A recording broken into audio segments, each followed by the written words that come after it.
KPM. Assalamualaikum dan salam sejahtera kepada semua penonton Didik TV KPM. Anda bersama dengan saya Syafiqah Hanafiah dalam slot Sukses SPM 2022. Pastinya menarik. Hari ini kita nak belajar mengenai strategi untuk menjawab kertas pendidikan Al-Quran dan As-Sunnah untuk murid-murid tingkatan 5 dengan topik yang lebih khusus, hadis yang boleh dijadikan hujah. Tapi semestinya di situ ada guru yang akan mengajar kita. Siapakah beliau? Jom kita saksikan dahulu profil guru.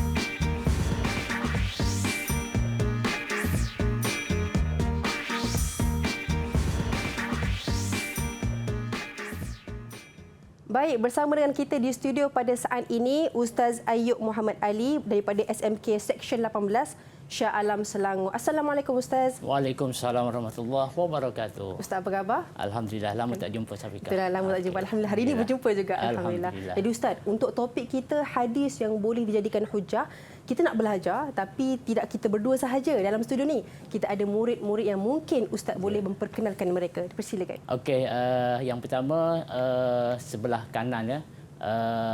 Sofia Batrisha. Okey, Sofia Batrisha. Okey.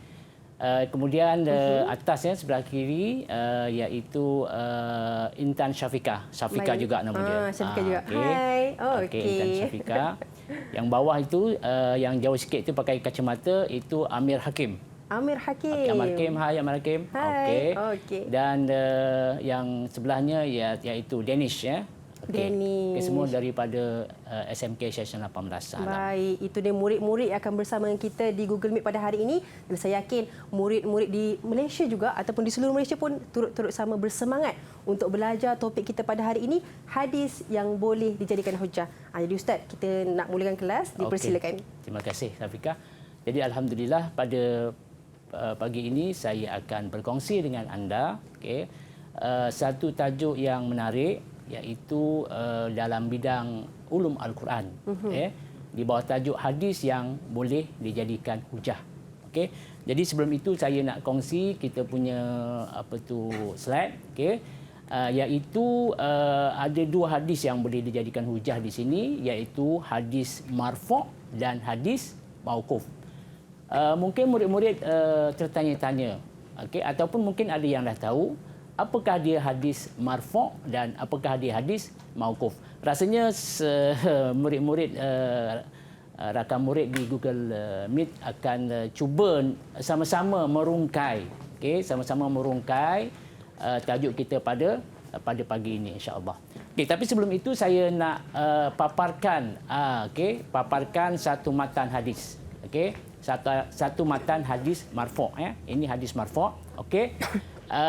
Dalam matan ini dia berbunyi an Abi Hurairah radhiyallahu anhu qala Rasulullah sallallahu alaihi wasallam wa man kana yu'minu billah wal yaumil akhir falyakul khaira aw liyasmut, rawahu al-Bukhari. Maknanya dekat sini bila kita tengok matan ini, kita dah dapat tahu kenapa dia menjadi hadis marfu'. Ini yang pertama. Sebab nanti saya nak tanya murid-murid di Google Meet, apakah pengertian hadis marfu'. Kita dah tahu ini matan hadis marfu'. Jadi kena bersedialah. Yang kedua ialah hadis mauquf. Matan hadis mauquf. Apa dia matan? Matan ialah teks ataupun lafaz. Saya bacakan qala Aliyu radhiyallahu anhu hadisu an-nasa bima ya'rifuna atuhibbuna an yukazzaballah wa rasuluhu, rawahu al-Bukhari. Yang ini juga kita boleh kesan kenapa dia termasuk dalam hadis mauquf. Jadi oleh sebab itu mohon kepada murid-murid di Google Meet supaya kita berkongsi. Rasanya saya nak minta pertama dululah, iaitu hadis marfu'. Siapa nak jawab? Oh, Dennis. Bagus, Dennis. Dennis, berdasarkan matan tadi, kita boleh ringkaskan apa dia hadis marfu' yang awak fahamlah daripada matan tersebut. Hadis marfu' ni merupakan hadis yang disandarkan kepada Rasulullah sallallahu alaihi wasallam dari segi ada 3, iaitu perbuatan, perkataan, pengakuan atau takrir. Okey, jadi kalau tengok matan tu Danish macam mana awak kata dia itu berkaitan dengan perkataan? Qala Rasulullah sallallahu alaihi wasallam. Betul. Maknanya di situ ada lafaz qala Rasulullah sallallahu alaihi wasallam. Okey, maknanya itulah perkataan Rasulullah sallallahu alaihi wasallam. Okey. Satu lagi saya nak tanya siapa pula perempuan pula lah. Okey. Syafiqah. Boleh Syafiqah? Silakan. Syafiqah. Syafiqah sama nama sama. Silakan, murid. Apa dia hadis mauquf pula Syafiqah yang awak faham berdasarkan matan tadi? Baik, hadis mauquf adalah hadis yang disandarkan kepada para sahabat. Sama ada dari segi perkataan, perbuatan dan juga takrir atau sifat. Okey, bagus semua hebat-hebat belaka ni Lain tak bukan ni mesti anak murid Ustaz Ayub ni Okey. Jadi nak tanya lagi Syafiqah ni. Kenapa awak kata itu sahabat?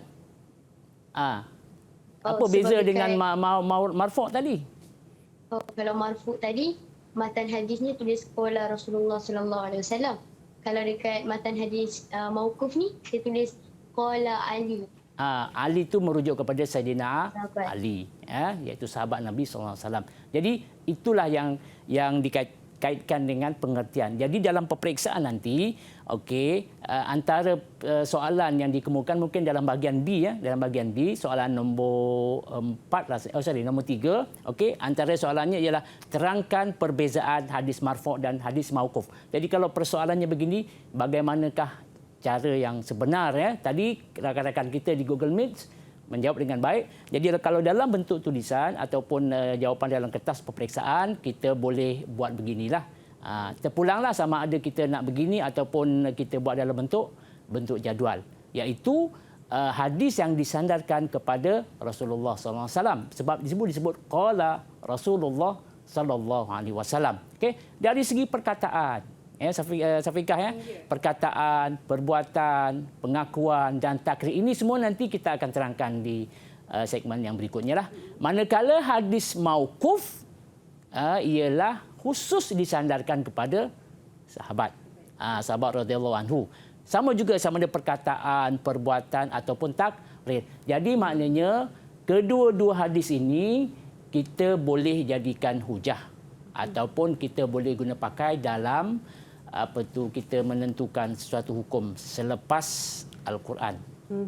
Jadi maknanya mungkin Syafiqah sendiri dah biasa dengan kata orang tu istilah-istilah.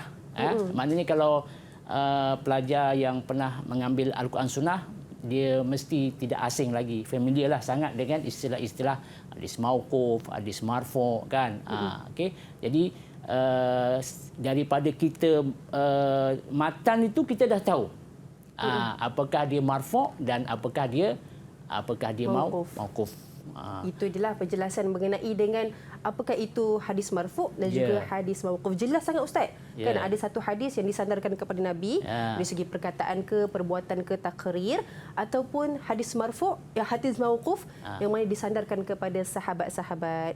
Jadi Ustaz, kita nak bagi ruang pada saat ini untuk murid-murid kita berehat seketika. Kita kembali selepas ini.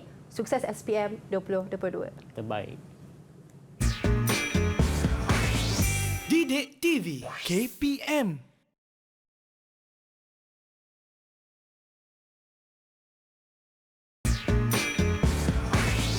Didik TV KPM. Baik, bersama dengan kami dalam Sukses SPM 2022 dan hari ini kita belajar tentang mata pelajaran pendidikan Al-Quran dan As-Sunnah dengan topik yang lebih khusus iaitu hadis yang boleh dijadikan hujah. Jadi apakah bahagian-bahagian hadis tersebut? Jom Ustaz, kita persilakan. Okey, terima kasih Syafiqah. Dah sabar nak berkongsi dengan murid-murid ini. Betul. Okey. Seterusnya saya nak ujilah dengan murid-murid di Google Meet berkaitan dengan pembahagian hadis marfu' dan hadis mauquf. Jadi maknanya soalan yang biasa ditanya iaitu nyatakan bahagian hadis marfu'.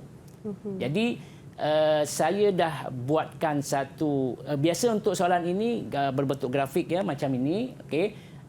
Dia dalam bahagian A. Bahagian A ada satu slot ataupun satu bahagian, mungkin kita boleh nyatakan di sini kebiasaannya bermula daripada soalan 17, 18, 19 dan 20, okey. Ada satu soalan yang berbentuk grafik, jadi murid kena isi. Tapi dalam satu soalan lah 140, tapi sebab saya nak memeriahkan lagi kita punya perbincangan pada hari ini, saya letakkan 2 tempat kosong. Okey. Itu dia punya inilah. Jadi saya nak siapa yang belum saya ingat Batrisha, Sofia Batrisha. Okey. Bersedia Sofia Batrisha ya. Okey.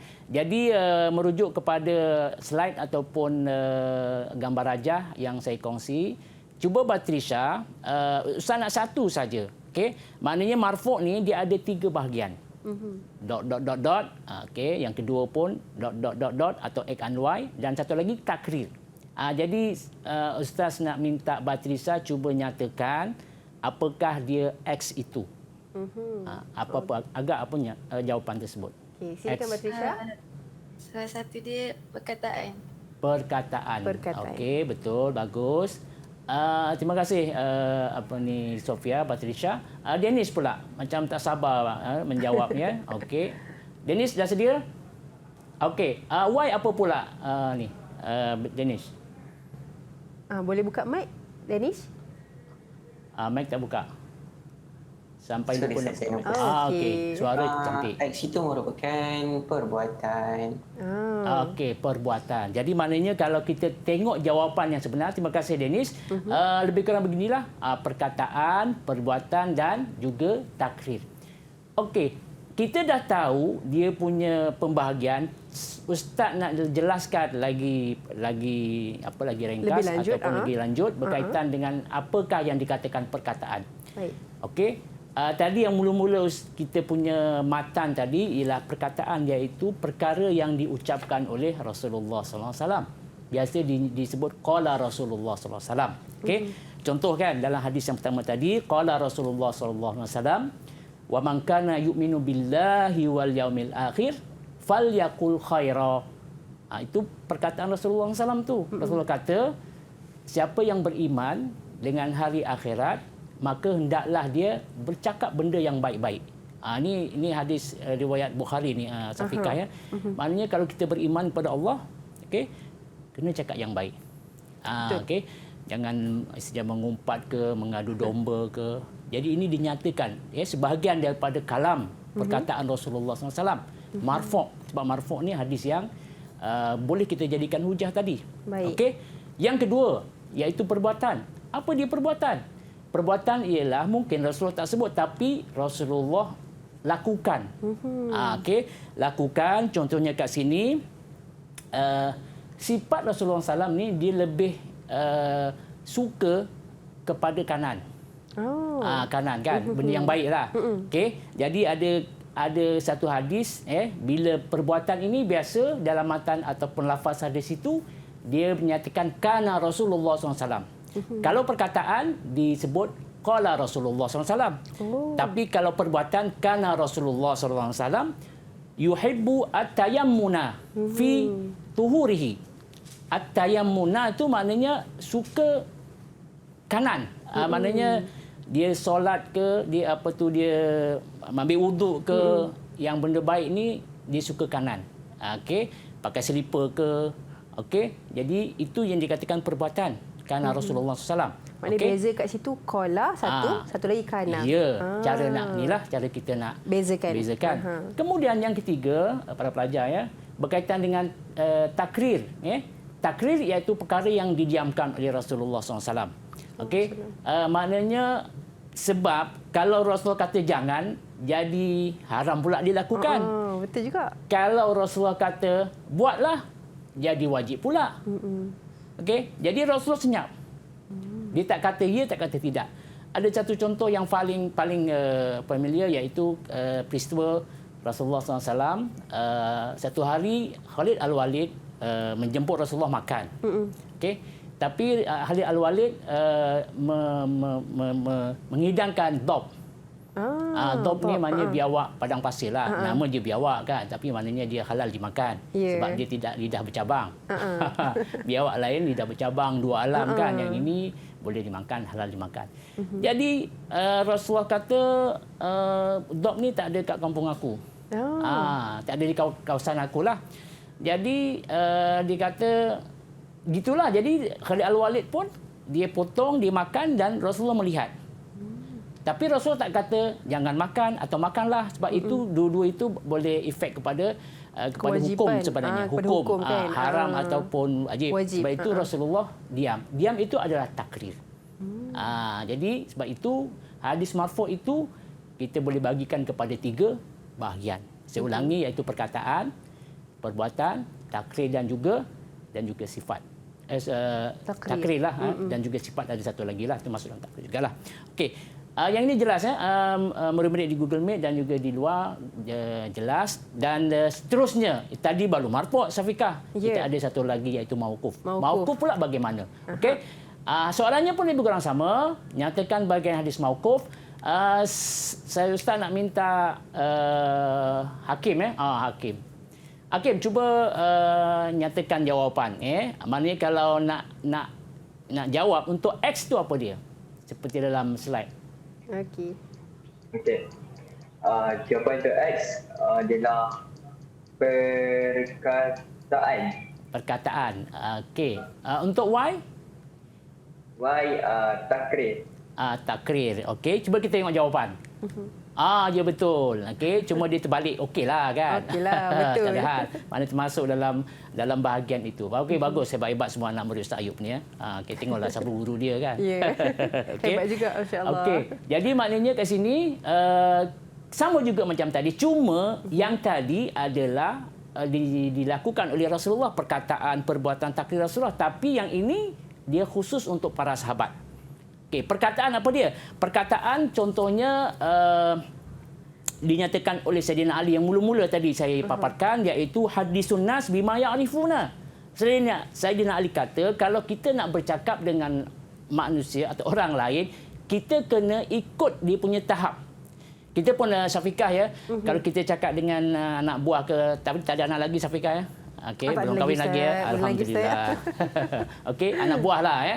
Anak buah kan. Jadi kita pun dengan pelat budak itulah kan. Okey, soalan pun taklah yang jenis yang tak ada cerita ekonomi dan sebagainya lah. Okey, dengan rakan sebaya kita dengan orang yang lebih tu kan berbeza. Sebab itu Sayyidina Ali kata, okey, hadisu annas bima ya'rifuna. Okey, bercakap mengikut daya pemikiran. Okey, itu maknanya saya kata-kata Sayyidina Ali. Maknanya diambil daripada kata-kata Sayyidina Ali. Qala Aliyu. Okey, itu perkataan. Perbuatan pula iaitu perbuatan para sahabat. Okey, para sahabat, contohnya Hasan Al-Basri ya. Okey, pernah berkata, dia kata amma Ibnu Abbas, dia kata wa amma Ibnu Abbas, okey. Ibnu Abbas menjadi imam. Wa amma Ibnu Abbas, okey, wa huwa mutayammimun, dalam keadaan dia mengambil tayamum lah, maknanya solat tu dengan tayamum. Itu kata-kata daripada sahabat. Okey. Dan yang ketiga iaitu takrir. Takrir ini ialah yang berkaitan dengan tadi jugalah, maknanya pengakuan para sahabat, okey. Berkaitan dengan satu peristiwa lah iaitu Ibnu Umar satu masa ada macam kutu di kepala Ibnu Umar, lebih kurang begitulah. Qamlah ni macam kutu lah begitulah, dan ada sahabat lain ambil, okey, dan buang atau tanam begitulah. Okey. Dan Saidina atau Ibnu Umar ni dia tak komen apa-apa. Maknanya dia fasa kata wa yanzuru ilaihi wa lam yankiru alaihi. Dia tak komen apa-apa, sama juga macam Rasulullah SAW tadi. Jadi maknanya di sini kita boleh katakan, okey, dari segi pengertian lebih kurang sama. Cuma mauquf ialah Apa dia mauquf? Yang disandarkan kepada perbuatan, perkataan, takrir sahabat. Ya, betul. Manakala marfu'? Marfu' pula yang disandarkan kepada perbuatan, perkataan, takrir Nabi sallallahu alaihi wasallam. Boleh. Safika boleh jadi anak murid saya ni. Boleh Ted. Okey. Hebat, sama hebat macam di Google Meet. Ya. Okey.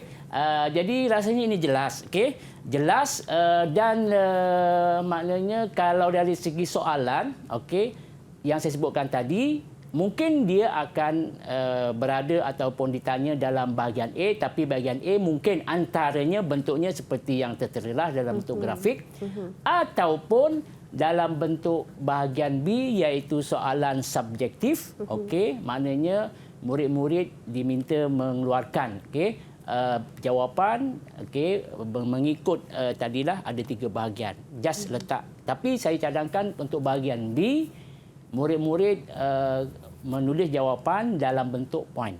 Oh. Dalam bentuk poin supaya mudah untuk kita pun semak pun mudah. Okey. Pemeriksa menilai pun mudah. Maknanya Ustaz, kalau contohkan Ustaz daripada dalam kertas soalan lah kan, ada kemungkinan tak untuk murid-murid jawab soalan-soalan begini dengan adanya huraian? Dia bergantung pada kata kerja ataupun konstruk. Kata tugas. Baik. Okey. Jadi contoh kan, kalau di sini tadi kalau kita boleh flashback balik, soalannya ialah nyatakan. Okey, bila nyatakan jawapan mungkin kita tanya, okey, murid-murid.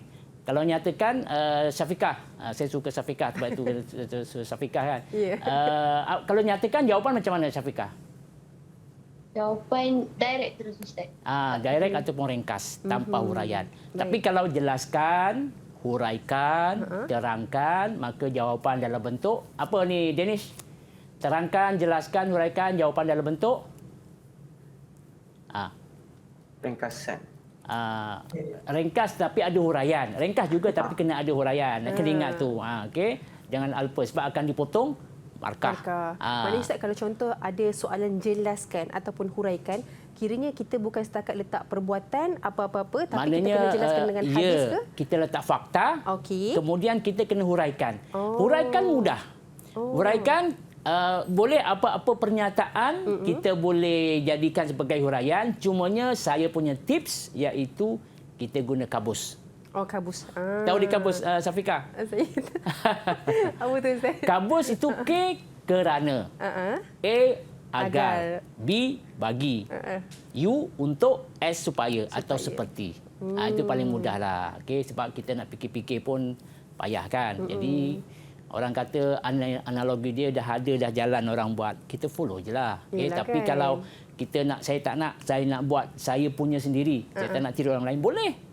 Kalau kita punya jawapan itu, kita boleh klasifikasikan sebagai huraian, tak ada masalah. Tapi kalau andaiannya, kalau kita pergi satu tempat dalam hutan ke, kita nak pergi tracks kita sendiri, kita jumpa ular, kita jumpa gaung, sampai juga. Tapi yang ini dah ada jalan dah. Ada orang buat, follow je lah.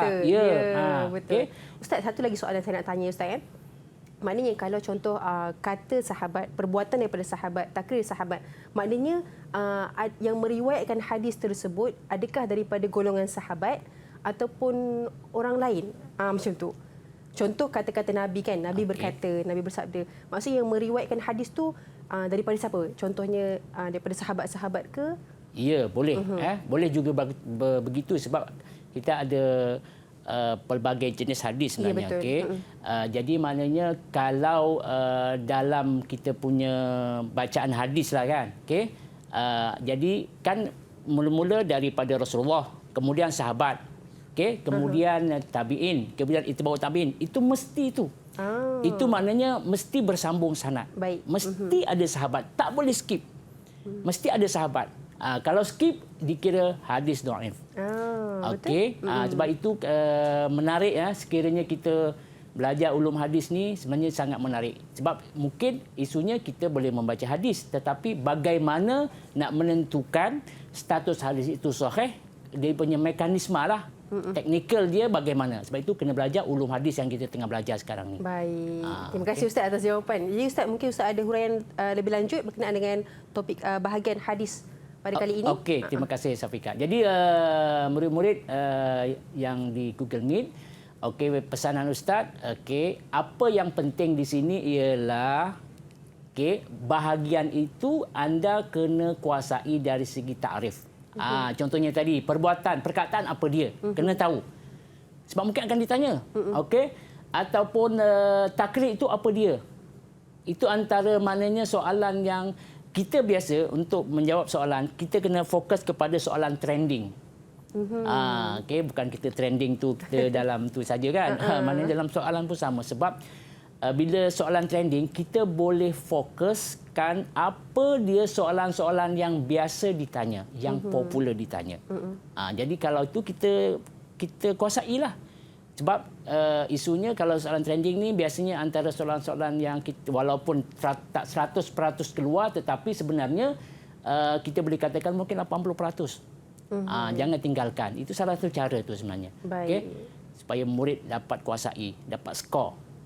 Itu caranya. Okay? Baik Ustaz, dan murid-murid kita nampak kat situ apa tips yang Ustaz berikan, kabus, dan juga kita boleh buat latihan yang sebelum ini mungkin kita boleh dapat apakah contoh soalan yang akan keluar dalam peperiksaan nanti Ustaz, kan. Betul. Jadi sekarang ni kita nak berehat seketika. Kita kembali selepas ini Didik TV KPM. Okey. Didik TV KPM.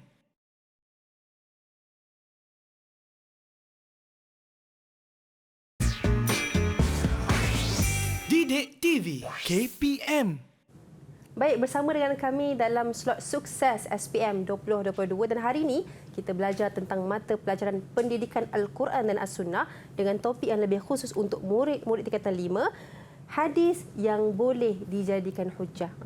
Jadi Ustaz Ayub, untuk segmen kali ini apa yang kita nak belajar? Persilakan. Okey, terima kasih Syafiqah. Okey, kita teruskan kita punya perbincangan kita dan murid-murid pun nampak semangat. Okey, jadi kita teruskan. Okey, takrif atau pengertian istilah kita dah kuasai, bahagian pun dah tahu, dan satu bahagian yang terpenting iaitu kita tanya tentang iaitu hukum beramal. Hukum beramal dan apa kepentingan kita mempelajari hadis marfu' dan hadis mauquf. Sebelum itu saya nak kod-kod lah murid-murid di Google Meet dia tahulah berdasarkan pengalaman sedia ada kan, sebab kita tingkatan 4 pun dah belajar macam-macam hadis. Antara topik ataupun subtajuk yang sering ditanya ialah hukum beramal. Ustaz nak tanya Hakim. Hakim bersedia, nampak muka bersedia. Okey.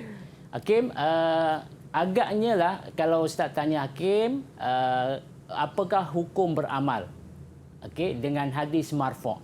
Hadis marfu' dulu ya, sebab kita ada perbezaan dengan marfu' dengan mauquf. Apa jawapan awak Hakim? Hadis marfu' ni dia boleh beramal. Okey, kenapa boleh beramal? Dia boleh beramal kerana dia memenuhi semua syarat hadis sahih. Okey, bagus betul, hebat ya. Dia kepada dia disandarkan kepada Rasulullah. Okey, maknanya kat sini Syafiqah ya. Hukum beramal bukan sunat, harus. Dia punya wording dia maknanya boleh beramal. Apa makna boleh beramal? Makna boleh beramal iaitu hadis tersebut kita boleh jadikan hujah ataupun kita boleh beramal lah. Contohnya tadi kan Rasulullah sebut, okey, wa man kana yu'minu billahi wal yaumil akhir falyaqul khaira. Kita boleh amalkanlah. Maknanya kalau kita ni betul-betul beriman, bertakwa kepada Allah Taala, beriman kepada hari akhirat, kita kena cakap benda-benda yang baik. Falyaqul khaira au liyasmut. Ataupun kalau kita tak nak cakap benda yang baik, tak ada idea contohnya kan. Diam diri itu lagi baik. Itu memang jadi kita boleh amalkan. Okey. Kerana jika ataupun kerana jika hadis itu ataupun marfu' itu memenuhi syarat hadis sahih. Apa dia syarat hadis sahih? Antaranya ialah mestilah diriwayatkan oleh perawi yang adil. Okey. Kemudian dobit. Agak tahu dobit apa dia Syafiqah? Dobit. Mungkin Ustaz boleh jelaskan. Okey. Dobit ni maknanya dia kuat hafalan. Okey, kuat hafalan ya. Bersambung sanad. Lagi apa dia Syafiqah? Intan Syafiqah. Tiada syaz, Ustaz. Ya betul, Tiada bagus. ilah. Tiada syaz, tiada ilah. Syaz tu apa Intan Syafiqah? Keraguan, Ustaz. Syaz ni maknanya ada bukan keraguan tetapi dia ada percanggahan, perbezaan. Okey. Dan yang terakhir iaitu ilah. Ilah tu maknanya tiada kecacatan. Jadi kalau memenuhi syarat-syarat tersebut, maka kita kata hadis itu boleh kita amalkan. Okey, jadi dari segi bentuk soalan dalam bahagian B seperti yang Ustaz kongsikan di slide lah. Jadi maknanya bentuk soalan tu macam mana kan? Okey, terangkan hukum beramal dengan hadis marfu'. Jadi jawapan tadi dah hakim berikan, kita boleh katakan ataupun tulis begini sebab dia 2 markah saja Syafiqah dia 2 markah saja. Boleh dijadikan hujah dan dalil sekiranya memenuhi, menepati semua syarat hadis sahih. Apa dia? Hadis sahih itu yang 5 tadilah yang sebutkan. Jadi maknanya yang ini pun semua murid-murid jelas lah. Okey, biasa jumpalah. Okey, benda-benda macam tu Okey, kemudian yang kedua kita beralih kepada hadis yang kedua. Hadis mauquf macam mana pula? Dennis tak sabar nak jawab ya. Okey, Dennis jawab. Okey, silakan Dennis. Hadis mauquf merupakan tidak boleh dijadikan hujah kerana hadis tersebut bukan wahyu dan hanya disandarkan kepada para sahabat. Macam pelik pula kan Syafiqah. Tadi kata hadis yang tidak boleh jadi hadis yang boleh dijadikan hujah. Tapi dari segi hukum beramal tak boleh pula. Sebenarnya tak ada percanggahan pun. Maksud yang terima kasih Dennis. Maksudnya ialah dia ini tidak boleh dijadikan hujah. Isunya kerana dia bukan daripada Rasulullah. Hadis mauquf ini adalah semata-mata, bukan 2 mata, semata-mata perkataan sahabat. Tak ada kaitan dengan Rasulullah. Baik. Dia hanya disandarkan kepada sahabat. Cuma sahabat ini, okey, dalam situasi yang lain, dia sangat hampir dengan Rasulullah SAW. Dia bersama dengan Rasulullah SAW. Dia sentiasa berada di sisi Rasulullah SAW dalam situasi bagaimanapun. Aman, perang, siang, malam, solat. Kan?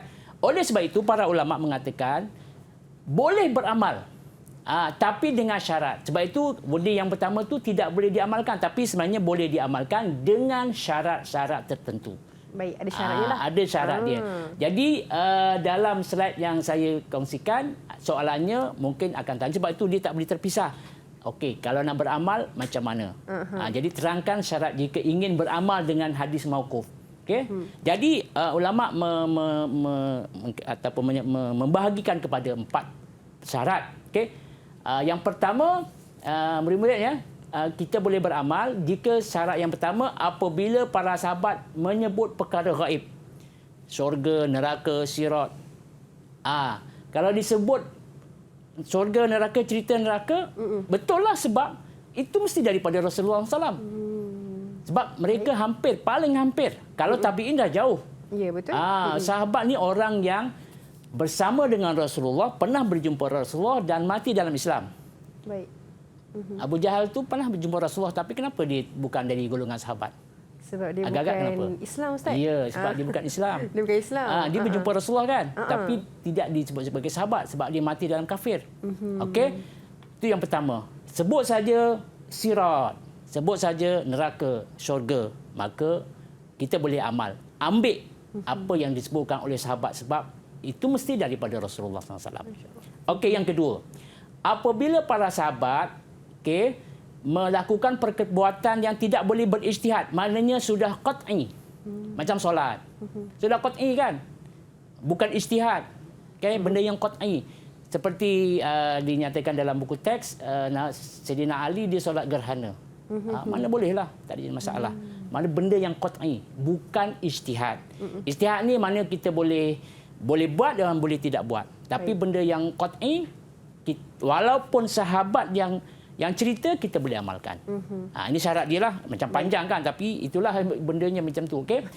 Boleh faham ke murid-murid di Google Meet? Boleh? Ini boleh faham. Okey, hebat ya. Okey, yang ketiga.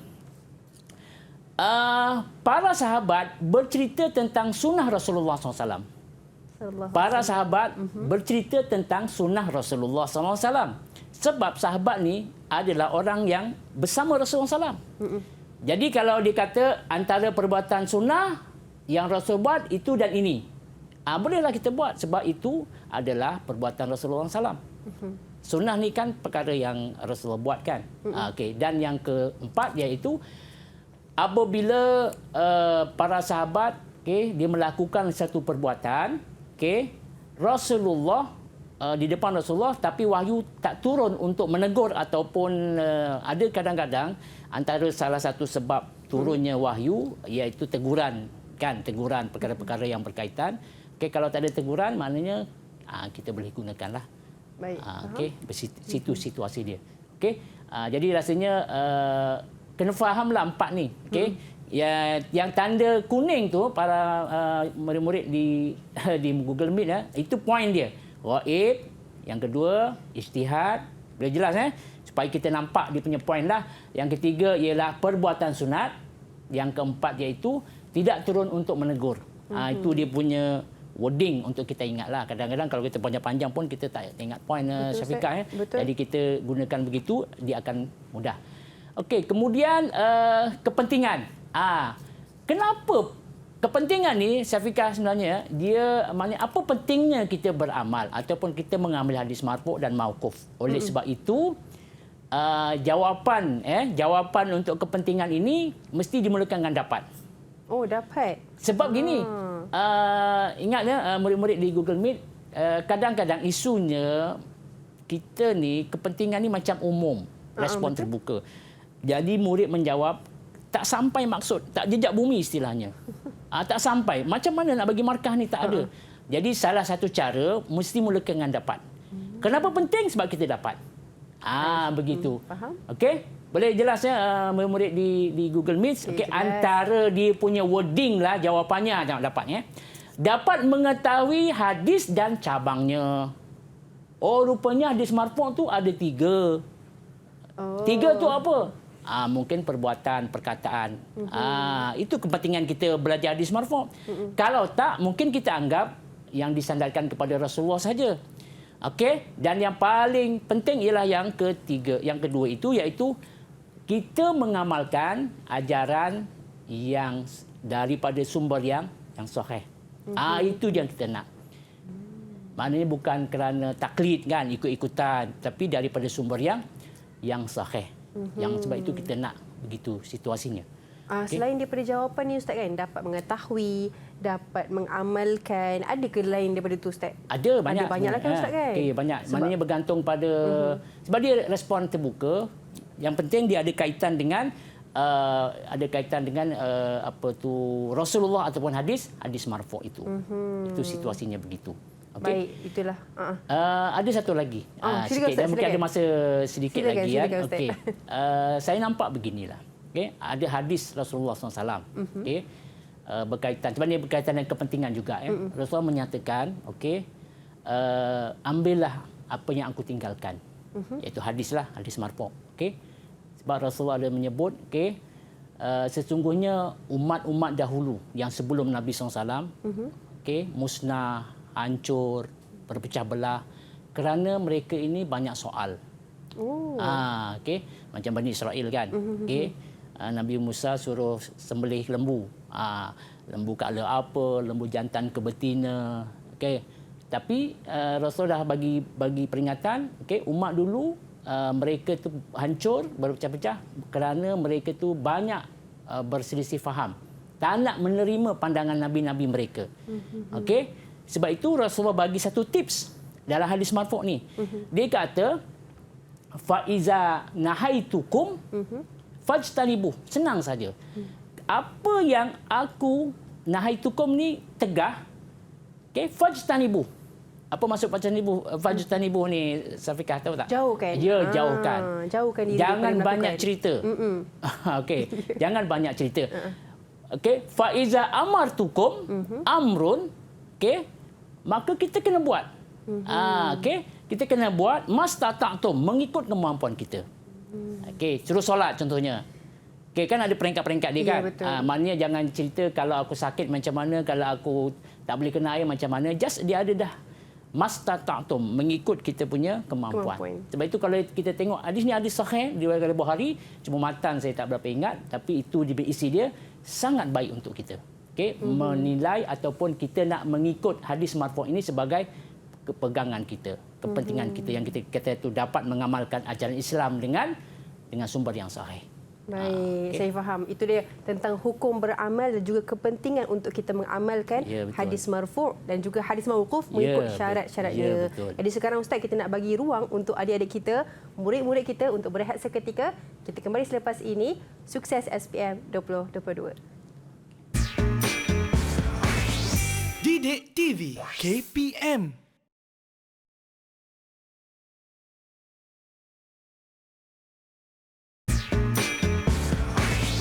Didik TV KPM. Baik, anda bersama dengan kami dalam Sukses SPM 2022 dan hari ini kita belajar mata pelajaran pendidikan Al-Quran dan As-Sunnah dengan topik kita hadis yang boleh dijadikan hujah, hadis marfu' dengan hadis mauquf. Jadi Ustaz, untuk segmen kali ini apa yang kita akan buat? Dipersilakan. Terima kasih Syafiqah. Hari ini last kali ataupun segmen yang terakhir ini saya nak kongsi dengan murid-murid bagaimana nak menjawab soalan kebat. Baik. Kenapa kebat? Sebab kebat ni sebenarnya kalau ikut dia punya pemarkahan dia paling tinggi, iaitu 6 markah. Jadi saya uji kalau boleh murid dia menguasai bagaimana cara menjawab. Mungkin di Google Meet murid-murid sudah bersedia dengan kita punya soalan. Okey, masih lagi dengan hadis yang boleh dijadikan hujah. Okey. Jadi saya nak utarakan soalan, soalan boleh nampak di slide. Dia ada stimulus Syafiqah kebat ni ada stimulus. Okey, berdasarkan daripada apa yang kita belajar tadi, para sahabat adalah contoh yang terbaik bagi umat Islam kini. Sebab dia orang paling hampir dengan Rasulullah SAW. Betul. Dalam mengamalkan ajaran Islam sebenar. Dia ambil first hand, daripada Rasulullah. Kalau kita ingat dulu kita main main order yang last orang yang terakhir tu dia buat cara lain dah. Sebab itu dah banyak dia punya ni kan, tapi ini daripada Rasulullah SAW. Sebab itu dia contoh yang terbaik. Soalannya, berdasarkan pernyataan di atas, analisiskan, cuba kaji faktor yang menyebabkan mereka berpegang teguh kepada sunnah Rasulullah SAW. Boleh faham ya murid-murid Dennis, Syafiqah, Hakim dan juga Patricia? Boleh tak buat jawapan ke? Ada tak? Boleh Okey. Sementara mereka buat, mungkin saya terangkan sedikitlah tentang kebat ni. Okey, kebat ini murid-murid kena skor sebab markahnya tinggi, 6 markah yang saya sebut, dan perkara pertama yang murid-murid kena tahu ialah supaya jawapan kita itu betul, kita tahu apakah topik perbincangan. Contoh, hari ini kita belajar hadis yang dijadikan hujah, iaitu mauquf, marfu' dan mauquf. Oleh sebab itu, jawapan mesti berkisar tentang itu. Baik. Jangan ambil jawapan yang lain daripada itu. Okey, dan dicadangkan, ini cadanganlah, kalau boleh jawapan antaranya lah yang terbaik dalam bentuk jadual. Kita masukkan rubrik ataupun skor markah itu, benda yang kita nak jawab, rubrik iaitu huraian, isi. Mungkin zaman kita sekolah dulu tak ada benda ni kan. Ya, tak ada, Ustaz. Jadi hari ini kita cuba belajarlah. Ya. Okey, isi, kemudian huraian. Kemudian huraian lengkap. Ada dalil. Ada dalil. Sebab konsep kebat ni dia nak murid bukan sahaja boleh mengeluarkan hujah tapi dalil dia. Okey, kemudian huraian dalil dan kita buat kesimpulan. Okey, nampak murid bersungguh-sungguh macam tak hirau perbincangan kita. Okey, sungguh hebat. Okey. Jadi apa yang perlu kita lakukan di sini ialah memenuhi rubrik yang sepatutnya kita isi. Baik. Okey. Jadi dah siap kod ya? Dah siap. Jadi dah siap, boleh? Belum? Okey. Boleh tunjuk kod nampak nanti kita boleh Syafiqah kod. Syafiqah boleh tunjuk kat jawapan. Okey. Nampak jawapan. Jadual Ustaz jadual kan? Betul dalam jadual. Baik. Okey, dia ada rubrik. Okey, ataupun dia cuba bacakan Syafiqah, jawapan dia Syafiqah. Sebab tak berapa nampak tu. Okey. Okey, mula-mula isi dulu. Apa jawapan isi? Isi, sahabat merupakan insan yang paling hampir dengan Rasulullah sallallahu alaihi wasallam. Okey, nanti dulu. Okey.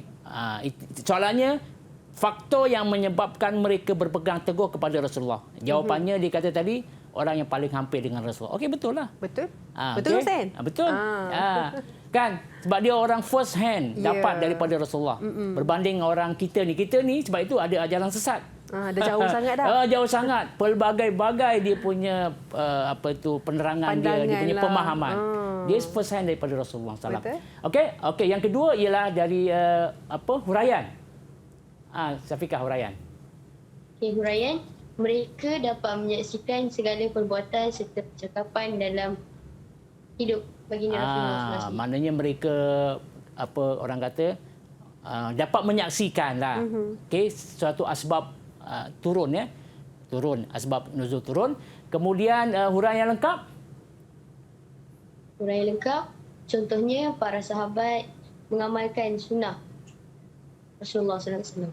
Maknanya akhirnya dia mengamalkan sunnah. Lebih kurang begitulah. Okey. Tapi jawapan tu macam ada terputus-putus lah. Maknanya tak, dia kebat kena ada synchronize ataupun ada pertalian antara satu rubrik dengan rubrik yang lain. Okey. Okey. Itu antara jawapan lah. Itu baru 3 rubrik. Okey. Okey, bagus Syafiqah jawapannya. Cuma masa tidak mengizinkan, jadi saya tunjuklah jawapan yang lengkap. Okey, jawapan yang lengkap. Ini jawapan yang lengkap. Okey. Okey. Oh, sama hidup sezaman dengan Rasulullah SAW. Okey, huraian dia mesti dimulakan dengan kabus. Baik. Kerana mereka akan terus bertanya kepada Rasulullah masalah yang berlaku. Okey. Lepas tu huraian lengkap ni, okey, huraian tu kita boleh letak kabus kerana agar bagi untuk supaya huraian lengkap ni kita boleh letak mungkin kesannya, mungkin kelebihan, mungkin kepentingan. Ini template yang boleh kita gunakan lah, walaupun kebat ni tidak jadi atau ditentukan dengan template-template tertentu, tetapi sekurang-kurangnya ada guide untuk murid kemahiran yang pertama lah, step pertama. Sebab ini kemahiran. Dulu kita naik basikal mula jatuh kan. Okey, tapi lama-lama daripada roda 3 menjadi roda 2 dan jadi pengayuh basikal negara contohnya kan. Biasalah Ustaz kan. Jadi kemahiran. Jadi kita letak begitu. Huraian lengkap kita letak dia punya wording dia, kesannya, kepentingannya dan sebagainya. Kemudian dalil, okey, kalau sabda Nabi kalau hadis kita letak sabda Nabi SAW. Okey. Kalau Al-Quran agak-agak apa yang sesuai? Ini Syafiqah, kalau Al-Quran. Kalau Al-Quran Ustaz kita nak letak apa mukadimah dia? Kalau mukadimah. hadis sabda Nabi SAW. Atau qala Rasulullah SAW. Kalau Al-Quran, qala Allah Ta'ala ataupun firman Allah Ta'ala. Okey. Kemudian huraian dalil kena ada wording dia tertentu. Dalil di atas menjelaskan bahawa bla bla bla begitu. Itu dia punya situasi dia. Dan akhirnya rumusan, saya ada letak 3 tu rumusan tu. Bukan 3 apa, 3 color tu. Color yang pertama jelasnya itu adalah peneguhan. Jelasnya, konklusinya, kesimpulannya, secara tuntasnya, begitu. Okey, itu peneguhan. Kemudian aplikasi. Kita hendaklah umat Islam mestilah okey, begitu. Dan kalau nak cun supaya soft landing, taklah terjun kan. Letak supaya contoh kan, kita tengok tu Syafiqah. Kita sebagai umat Islam hendaklah memelihara kesucian hadis Nabi SAW. Sampai situ dia macam terjun, macam tak soft landing.